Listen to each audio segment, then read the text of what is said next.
What's going on, everybody? Welcome to episode 1 of the Burgh Breakdown, a project and a podcast that I've been working on for quite some time. It's been 6-7 months that I've been kind of working on this, and excited to finally get it off the ground. Excited to press record on episode 1 of the Burgh Breakdown. I'm your host, Nick Belsky. So excited to bring more Pittsburgh conversations to you. You may know me from the Tip of the Iceberg podcast. I'm excited to talk more about not just the Pittsburgh Penguins, but also add in conversations about the Pittsburgh Pirates, who are having a tremendous season and had a crazy series that we will talk about on this debut episode, and as well as the Pittsburgh Steelers, who are in for a crazy season of their own in 2026. Can't thank you guys enough for tuning into episode 1 of Burgh Breakdown. Excited to get to all of these conversations, all of these topics about the 3 major sports teams in the city of Pittsburgh.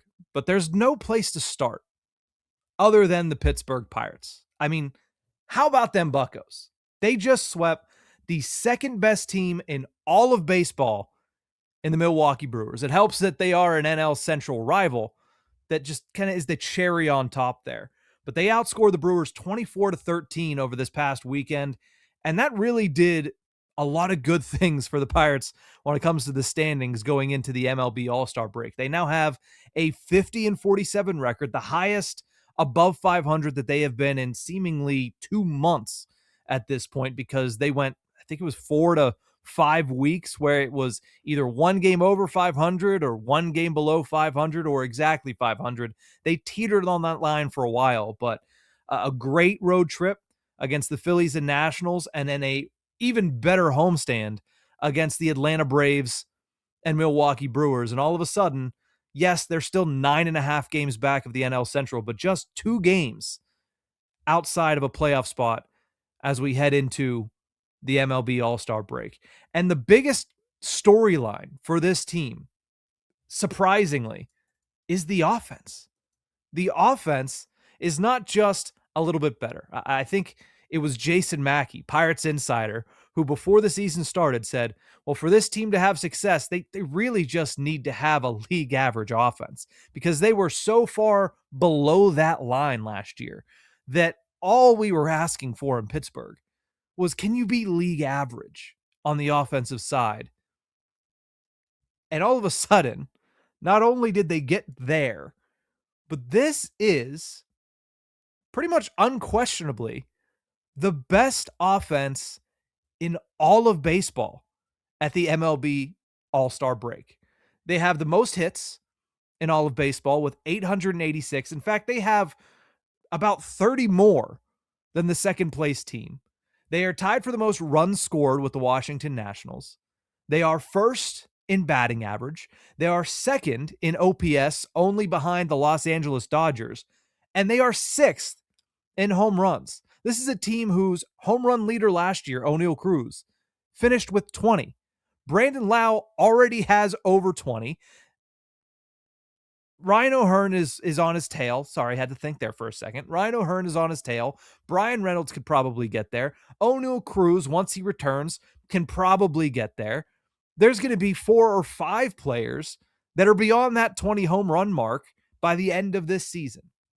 But when you look at the offense, there's one person that I really want to discuss on this debut episode. He was the thumbnail picture.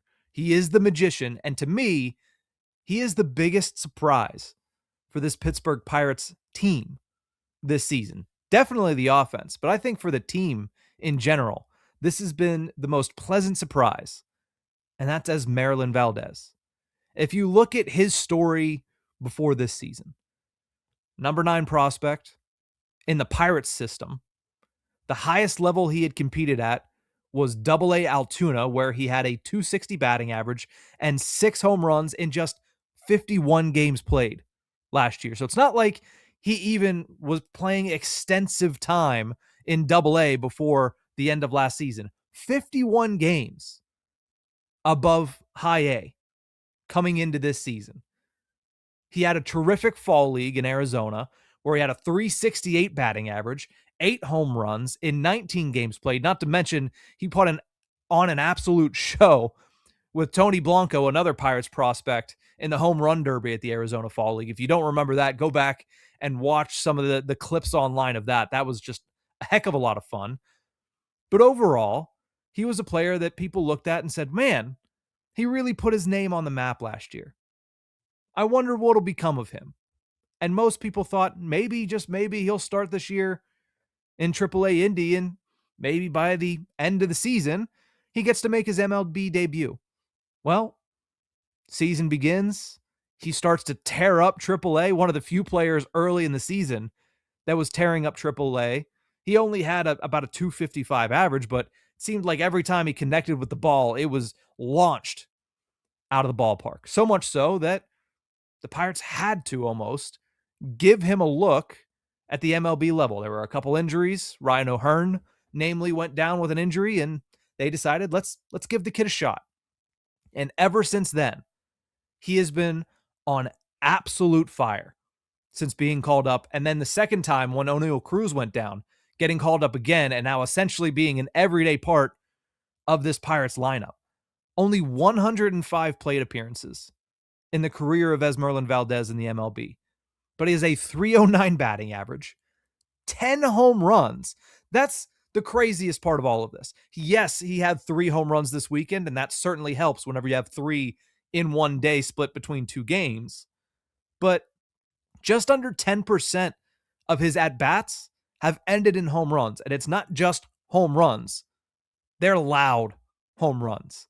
Thinking back to the one that he hit after that hour-and-a-half rain delay in the 9th inning against Cincinnati, putting it over the Pirates bullpen, something we have not seen in a very, very long time. Thinking about going opposite field like he did on Saturday afternoon. We'll talk about that home run specifically here in a minute or so. But 10 home runs, just under 10% of his plate appearances so far have wound up being home runs. 27 RBIs and over 1,000 OPS, 1,084 OPS. To say he's off to a hot start would be an understatement. And the one thing that you come away thinking after you watch him play in a game, effortless power. And when is the last time that we've seen a right-handed bat just have effortless power in Pittsburgh? I know a lot of people have said Andrew McCutchen. A lot of people have also just said, you know what? I think you have to go back to Aramis Ramirez. I don't know where I would fall on that line. All I know is that this kid is impressive, and he's the real deal. I think he is more than just a hot streak. The best example is Saturday. This isn't just somebody who's getting thrown meatballs and taking advantage and a one-trick pony. 3 home runs on Saturday between 2 games, 3 different parts of the field. It doesn't matter where you're at in PNC Park. If Esmerlyn Valdez is at the plate, you better be ready for a ball to come in your direction. He's attacking the rotunda in left field. He already said he's shot it over the bullpen in center field. He's put it in the bushes in center field on Saturday. And then that massive grand slam that he hit to kind of start off this weekend for the Pirates. Let's not forget that they were losing that game. Braxton Ashcraft wasn't his typical dominant self. The Pirates were losing that game to Milwaukee, game 1 of a doubleheader that would turn into the 3-game set. And Esmerlyn Valdez comes up with the bases loaded, and he sends a 421-foot bomb onto the Clemente wall. That ball would have been out in 28 of 30 ballparks, according to StatCast. 28 of 30. You know, everybody thinks of PNC Park and they say, well, if you can get it out there into right field, if you can just get it high enough, that's the short porch. No short porch on that home run from Esmerlyn Valdez. Home run in 28 of 30 opposite field. And that's what I mean when I say effortless power with Esmerlyn Valdez. It's been an impressive start. This is a kid that now you're looking at and you're saying, well, even when some of the injured guys come back, you can't really send him down. You can't really make him the fourth outfielder. You have to find regular at-bats for Esmerlyn Valdez. And because of that, and because of some other factors, I ask you this on this debut episode of the Burgh Breakdown. Are we living in a world where the 2026 Pirates Rookie of the Year is Esmerlyn Valdez and not Konnor Griffin? Don't get me wrong. I love Konnor Griffin. Don't get me wrong. Konnor Griffin, when healthy, has been fantastic. Yeah, he had his bumps associated with the first month of play. I'm not holding that against him, because since then, he's batting over 300 when he's played. He's stolen 20 bases. He's shown that power. He's played terrific defense. If Konnor Griffin played all season, there would be no question that Konnor Griffin is the Pirates Rookie of the Year, potentially the National League Rookie of the Year. But Konnor Griffin has only played in 8 games since June 1st, and he won't play any games in at least the next 6 weeks. Meanwhile, the Pirates are in the thick of a playoff race going into the post-All-Star schedule. And Esmerlyn Valdez is a significant piece to one of the best offenses in baseball right now.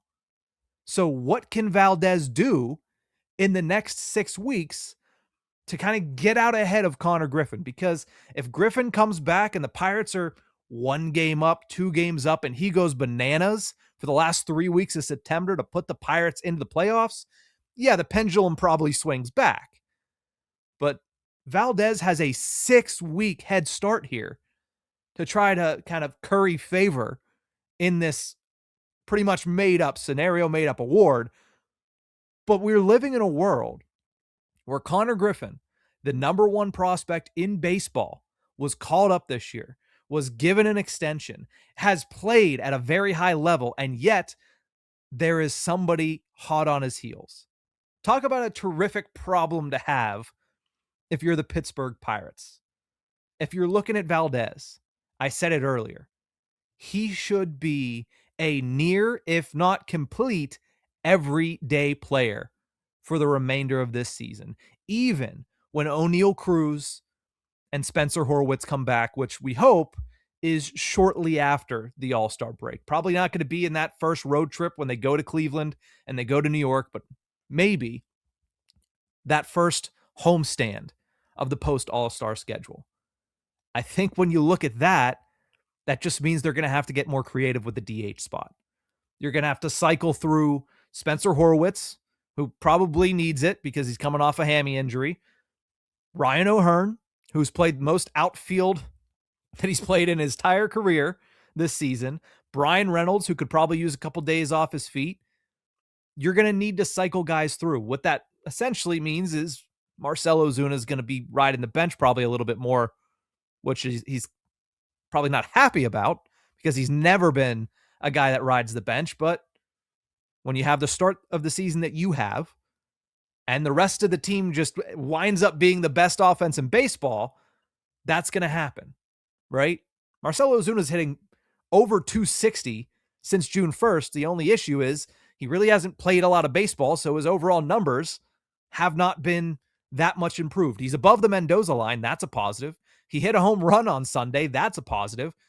But it might be very hard for Marcell Ozuna to find at-bats once Cruz and Horwitz come back, because the Pirates are still going to have to find at-bats for Esmerlyn Valdez. They're still going to have to find at-bats for Jake Mangum, who's been hitting over 300 and showed some power himself over this past homestand.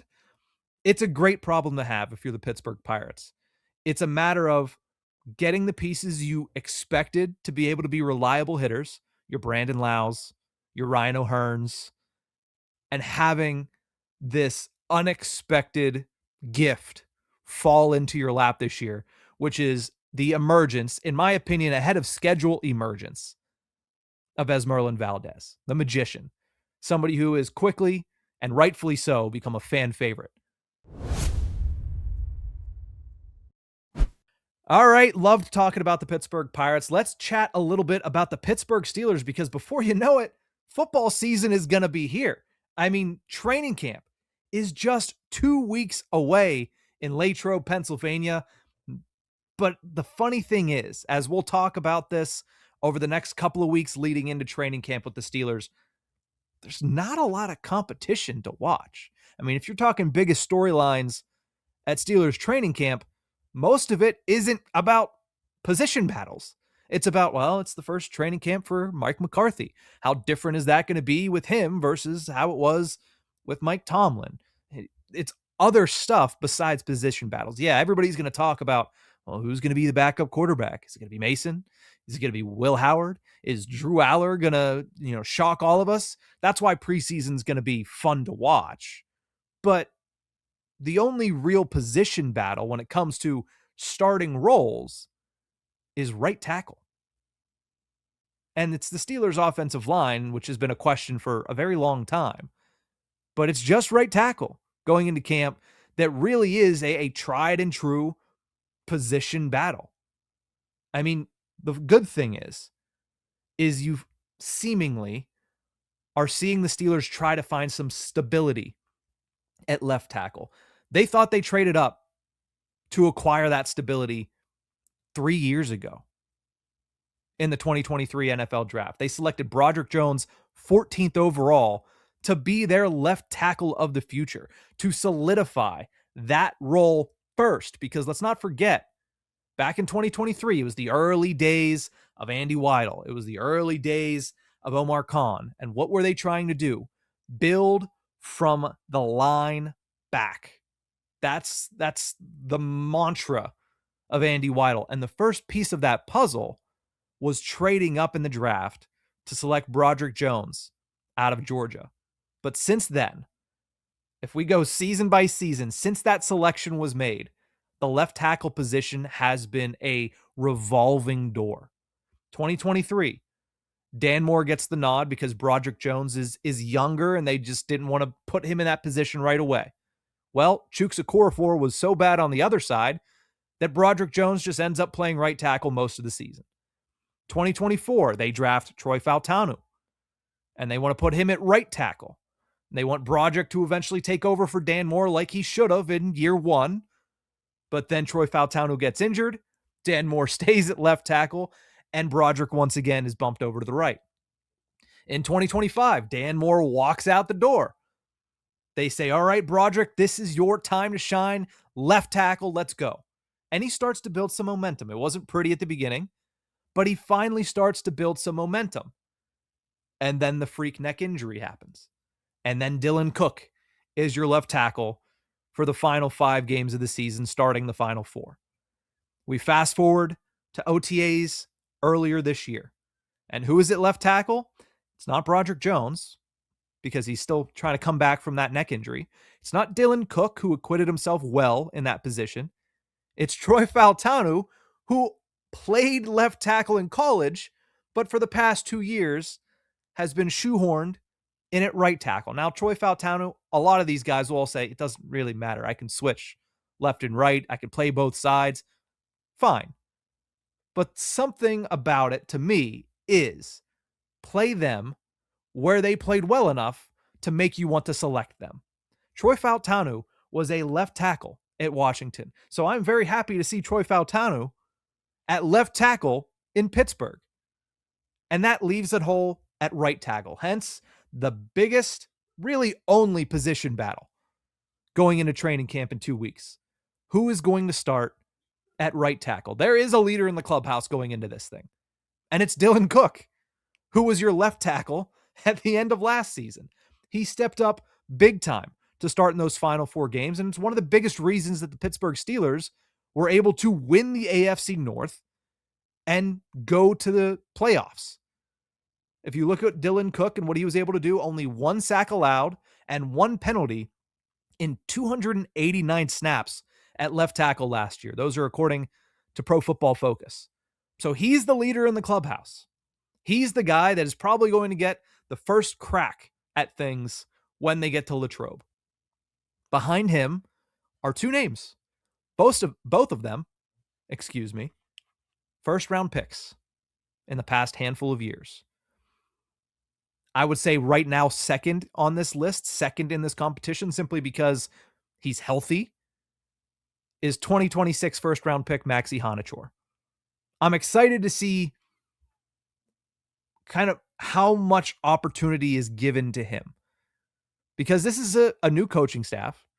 Are they going to want to have Maxi Honichor kind of learn behind, again, not a veteran, 4 starts in his entire career, but learn behind Dylan Cook, kind of get his feet wet at the NFL level, kind of understand the day-to-day, the weekly grind, the scheduling of an NFL calendar before throwing him into the fire as the right tackle for Aaron Rodgers? Who knows?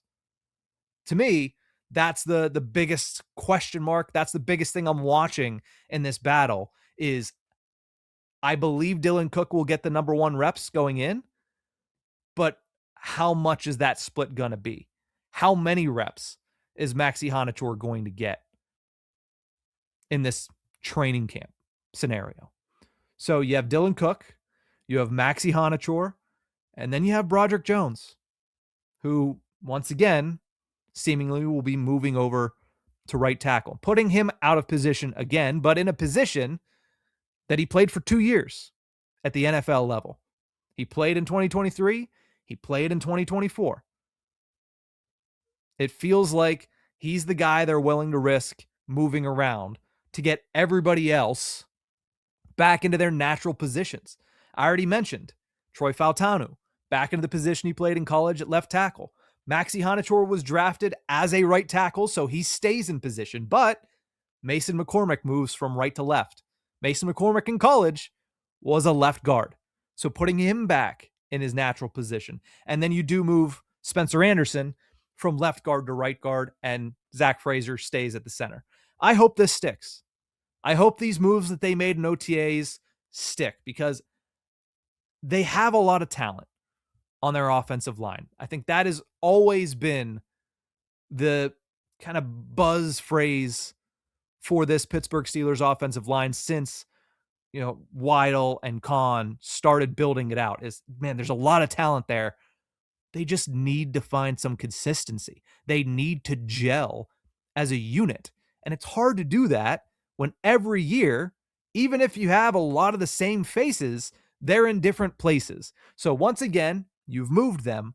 I'm hoping it's for the last time. I'm hoping that we now have at least 3 people, potentially 4 people, four offensive linemen in the spot they're going to be in for the next several years. I don't know what's going to happen at that right guard position. Maybe it's Spencer Anderson. Maybe it's someone else. But I'm hoping that this movement ends here, and we have Troy Fautanu at left tackle. We have Mason McCormick at left guard. We have Zach Frazier at center. And then eventually, Maxi Honichor steps up and becomes your right tackle. And all of a sudden, you have one question mark, and that is your right guard position. But everybody else can stay there, can build up some chemistry with the person next to them, and can find some consistency for the Steelers offensive line for the first time in a decade. That's my hope.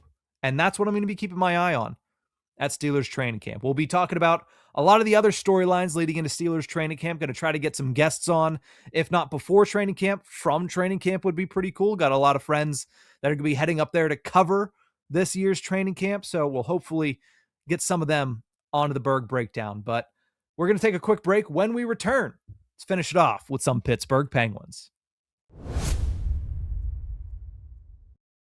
Welcome back to episode 1 of the Burgh Breakdown. Can't thank you guys enough for tuning in to episode 1. Hopefully you tune in to episode 2. Hopefully you enjoyed what you've heard so far about the Pirates and the Steelers, but we're going to close things off with the Pittsburgh Penguins.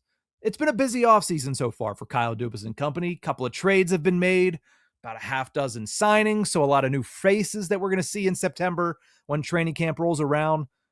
But to me, there is one move that Kyle Dubas didn't make that tells us more than anything we've learned from the moves he has made.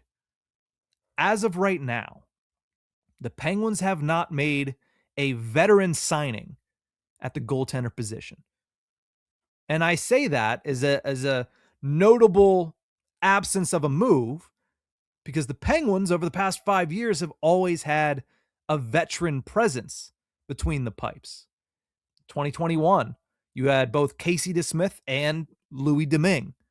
In 2022, you had Casey DeSmith as your backup. You signed Dustin Tokarski as your third guy. In 2023, DeSmith goes out.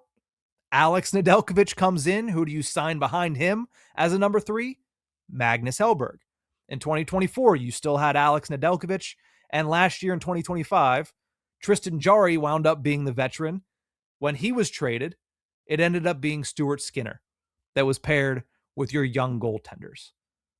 So the fact that Kyle Dubas hasn't made a vet signing shows how much faith that he and the organization have in their 3, I guess we could count 4 if you want to include Taylor Gauthier, who signed a contract and will likely be playing this season with the Wilkes-Barre Scranton Penguins. But it shows how much faith the Penguins organization have in their kids between the pipes. If you look at the 3 players, Artur Shilovs is the most seasoned of them all. He is, for all intents and purposes, he is now the veteran of the group. He's 25 years old. He has 58 career games in the National Hockey League regular season. That's less than Martin Brodeur played in certain seasons throughout his career. That's less than Marc-Andre Fleury had played in seasons when he was with the Penguins. 58 career games for Artur Shilovs. 39 of those 58 came last season in his first with the Penguins. Shilovs was a restricted free agent. He signs a 1-year extension. It feels like he is going to be the yin to Sergei Murashov's yang going into next season.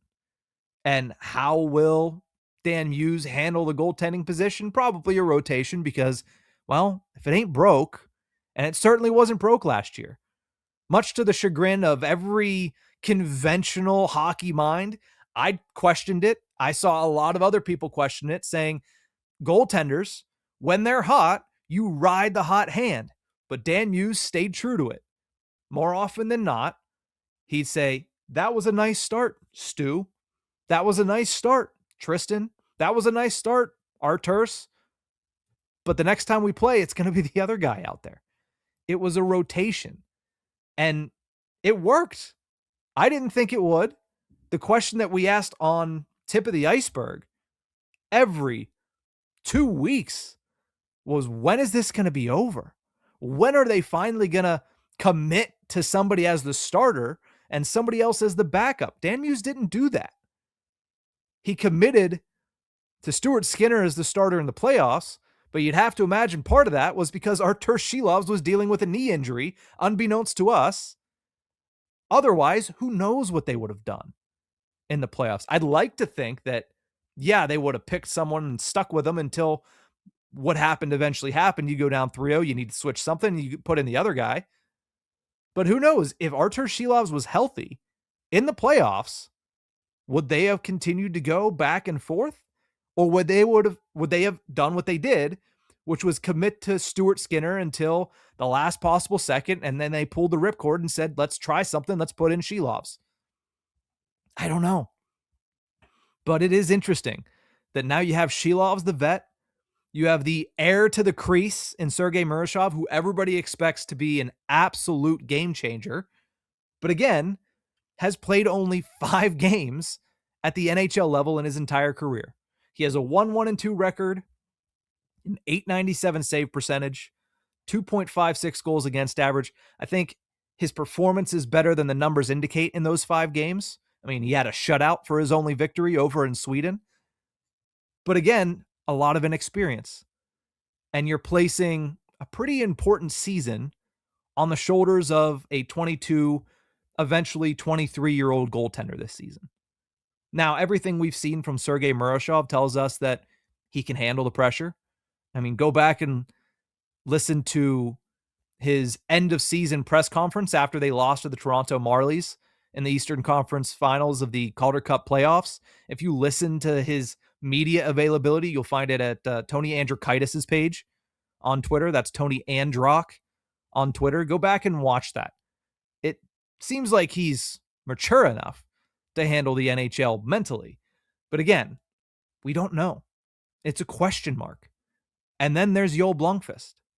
I think that the forgotten piece in all of this, he signed a 2-year extension with the Penguins this offseason. And last year, he didn't play a single game at the NHL level. Last season, he played exclusively for Wilkes-Barre of the AHL. 16-5-4 record, a .913 save percentage, which seems to be kind of the average for Joel Blomqvist. He is a very, very, very good AHL goaltender and a 2.40 goals against average. But if you look at what he did the year prior when he had an opportunity at the NHL, he played in 15 games, which is not an insignificant sample size. It's not a huge sample size, but it's not nothing.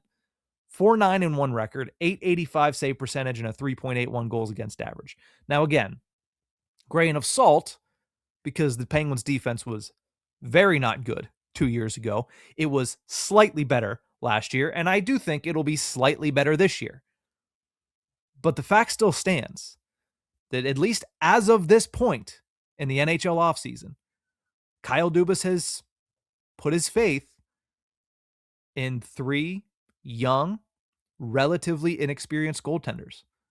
And that tells you everything you need to know about what the organization thinks about those 3 plus Taylor Gauthier. Because if you don't add a 4th, there's a chance you're going to be putting some NHL time in the hands of Taylor Gauthier, who is an all-world ECHL goaltender, deserves an opportunity to prove if he can be more at the AHL level, but might have an opportunity at some point this season to prove if he can do it at the NHL level. That we'll have to wait and see. And if that happens, obviously some catastrophic things have happened or some unfortunate things have happened. But I still find it very interesting. And I think it's one of the most telling things we've been able to receive from this offseason, Kyle Dubas, that he has not brought in a veteran goaltender. I went down through the history of the last 5 years. There have been vets, 30-year-old vets, even the third goaltender, people that have been around the block, people that have played in NHL games as a backup before.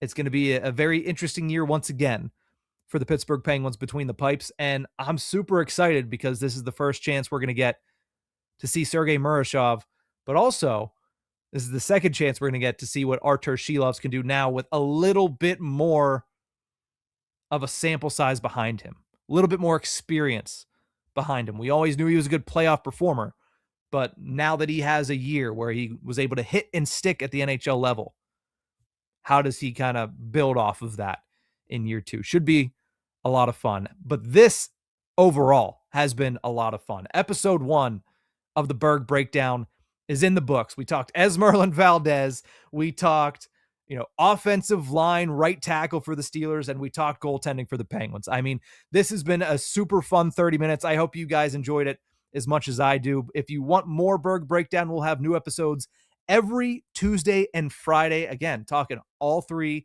major Pittsburgh sports. Might sprinkle in a little bit of extra, as I mentioned at the top. But if you want to find us, remember, you can catch us on YouTube at Nick Belsky, or you can listen to us anywhere you get your podcast from. Follow the show's page on Twitter at Burgh_breakdown, and we'll be back on Friday with more Pittsburgh sports talk here on the Burgh Breakdown. Thank you guys so much for tuning in. We'll see you next time.